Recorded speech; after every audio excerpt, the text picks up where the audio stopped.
Monty. Monty मोर दिखने में बहुत सुंदर था और उसे अपनी खूबसूरती पर काफ़ी घमंड था। वह किसी से भी सीधे मुंह बात नहीं करता था। किसी की क्या मजाल जो उसके सामने कुछ कह सके। वह अपने सामने किसी की भी अपमान करने में देर नहीं लगाता था। उसकी ये आदत बचपन से बड़े होने तक बढ़ती ही जा रही थी। वह किसी का भी अपमान करने में देर नहीं लगाता था। जंगल के सभी पशु पक्षी उसके इस व्यवहार से तंग आ चुके थे। जीनू जिराफ, चीकू खरगोश और जंबो हाथी ने मिलकर एक मीटिंग बुलाई जिसमें जंगल के सभी जानवरों ने भाग लिया। मोंटी का व्यवहार जंगल के नियमों के विरुद्ध है। उसे बहुत अभिमान है। हमें उसे सबक सिखाना चाहिए, जीनू जिराफ बोला। हाँ, जीनू जिराफ ठीक कह रहा है। मोंटी की आदत ठीक नहीं है। उसकी ये आदत भविष्य में उसे किसी संकट में डाल सकती है। हमें उसे समझाना चाहिए। मोंटी हमेशा बच्चों और जवान सभी को हतोत्साहित करता है। उसे अपनी सुंदरता पर काफी अभिमान है। ये ठीक बात नहीं है। सभी जानवरों ने इस पर चर्चा की और उन्होंने मोंटी को सबक सिखाने का एक तरीका खोज निकाला।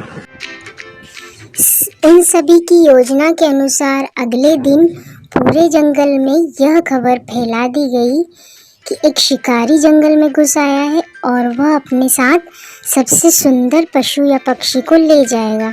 इसलिए सभी सुंदर जानवर अपनी सुरक्षा स्वयं करें। और मोंटी के कानों तक भी पहुंच गई। अप्पी चींटी ने जाकर उसे सारी बात बताई। मोंटी, क्या तुम्हें पता है आजकल जंगल में क्या चल रहा है? नहीं, क्या हो रहा है जंगल को? वैसे भी मैं इस जंगल के जानवर से ज़्यादा बात करना पसंद नहीं करता। अरे, जंगल में एक खूंखार शिकारी आया है जो जंगल के सबसे खूबसूरत प्राणी को ढूंढ रहा है। अगर उसे सबसे खूबसूरत पशु या पक्षी मिल जाएगा तो वो शिकारी उसे अपने साथ ले जाएगा। अच्छा, अब क्या होगा? इस जंगल में सबसे सुंदर तो मैं ही हूँ। अब लगता है शिकारी मुझे ही पकड़ कर ले जाएगा। इस जंगल में सबसे सुंदर तुम ही हो।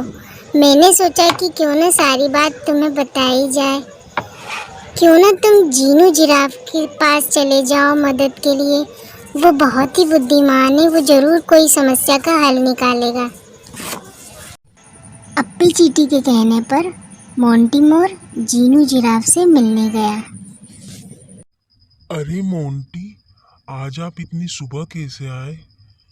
सब ठीक तो है? मोंटी को अपने पास आते हुए देखा तो पूछा।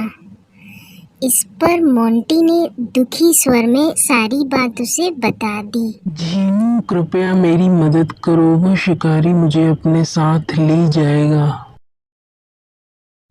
नहीं, मैं तुम्हारी कोई मदद नहीं कर सकता क्योंकि तुमने मेरी लंबी गर्दन का कई बार मजाक उड़ाया है।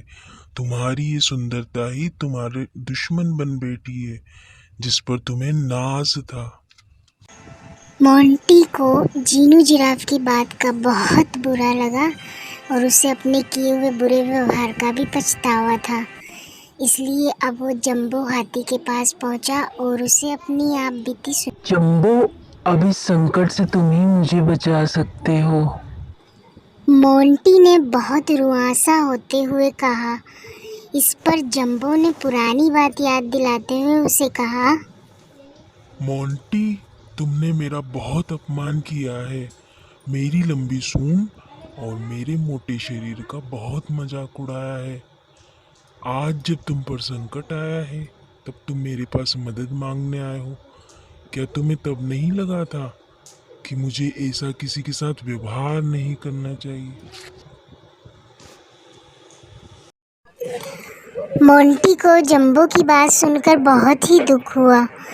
उसे अब अपने आप पर क्रोध आ रहा था और वह अंदर से बिल्कुल ही टूट चुका था।